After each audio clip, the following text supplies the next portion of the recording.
2024ची विधानसभेची निवडणूक मी अपक्ष म्हणून निवडणूक लढवली होती।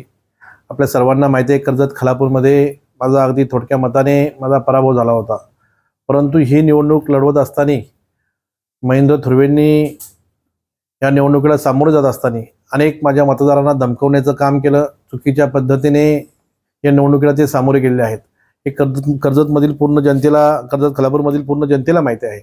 आणि कालच परवा मला समजलं, मी जी पिटिशन दाखल केली मुंबई हायकोर्टामध्ये, जी पिटिशन दाखल केली होती ती पिटिशन मुंबई हायकोर्टाने फेटाळलेली आहे। परंतु माझा न्यायदेवतेवर विश्वास आहे।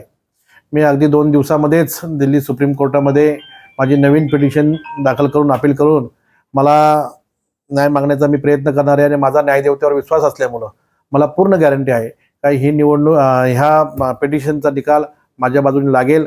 आणि जोपर्यंत निकाल माझ्या बाजूने लागणार नाही तोपर्यंत मी माझी सत्याची बाजू न्यायालयापुढे मांडत राहील।